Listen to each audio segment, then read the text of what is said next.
किसी भी देश की आंतरिक सुरक्षा के लिए सभी देशों के पास अपनी खुफिया एजेंसियां होती हैं। इन खुफिया एजेंसियों का काम गोपनीय ढंग से उन सारे ऑपरेशंस को अंजाम देना होता है जिससे देश की आंतरिक सुरक्षा में किसी भी प्रकार का खतरा हो। भारत में भी एक ऐसी ही खुफिया एजेंसी है जिसका नाम है रिसर्च एंड एनालिसिस विंग, जिसे आमतौर पर रॉ के नाम से जाना जाता है।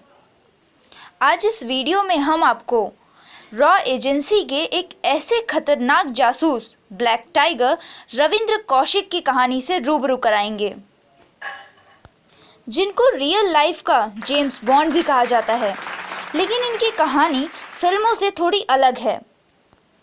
एक ऐसा जाबाज एजेंट जो दुश्मन देश पाकिस्तान में जाकर पाकिस्तानी सेना में भर्ती होकर मेजर की रैंक तक पहुंच जाता है, लेकिन उसके बाद बदकिस्मती से कुछ ऐसा होता है जिससे सबके होश उड़ जाते हैं।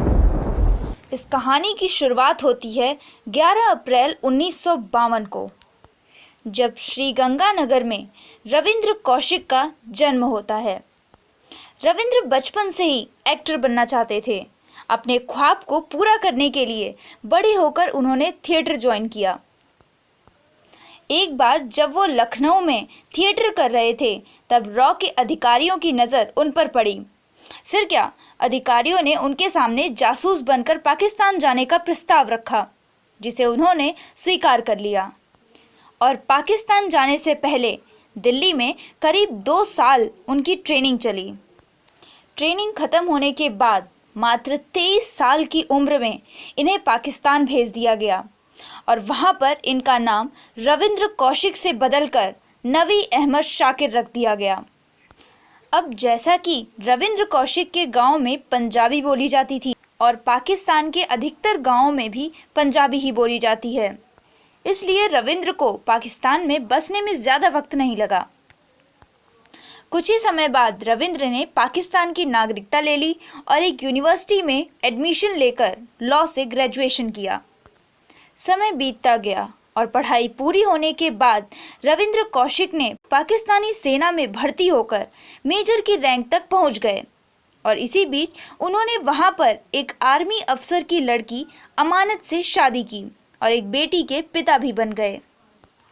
रविंद्र कौशिक ने 1979 से लेकर 1983 तक पाकिस्तानी सेना और सरकार से जुड़ी कई अहम जानकारियां भारत पहुंचाई, जिसकी मदद से न केवल भारत सरकार ने कई आतंकवादी गतिविधियों को रोका, बल्कि पाकिस्तान के कई खतरनाक मंसूबों को नाकामयाब किया। जिसके बाद रविंद्र कौशिक के काम से प्रभावित होकर रॉ ने उन्हें ब्लैक टाइगर के खिताब से नवाजा। सब कुछ अच्छा चल रहा था, लेकिन साल 1983 रविंद्र कौशिक के लिए काल बनकर उभरा। दरअसल हुआ यूं कि 1983 में रॉ ने रविंद्र कौशिक से मिलने के लिए एक दूसरे एजेंट को पाकिस्तान भेजा, लेकिन बदकिस्मती से वो पाकिस्तान की खुफिया एजेंसी ISI के हत्थे चढ़ गया।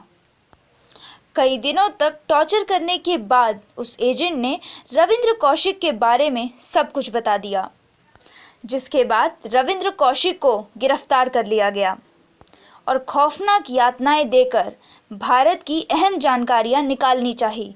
लेकिन कठोर यातनाओं के बाद भी रविंद्र ने भारत की कोई भी खुफिया जानकारी देने से मना कर दिया। फिर 1985 में रविंद्र को मौत की सज़ा सुनाई गई, जिसे बाद में पाकिस्तानी सुप्रीम कोर्ट ने उम्र कैद में बदल दिया। पाकिस्तान के मियां वली जेल में 16 साल सज़ा काटने के बाद 2001 में ब्लैक टाइगर रविंद्र कौशिक की मृत्यु हो गई। भारत के लिए अपनी ज़िंदगी कुर्बान करने वाले जाबाज एजेंट रविंद्र कौशिक को हम सलाम करते हैं।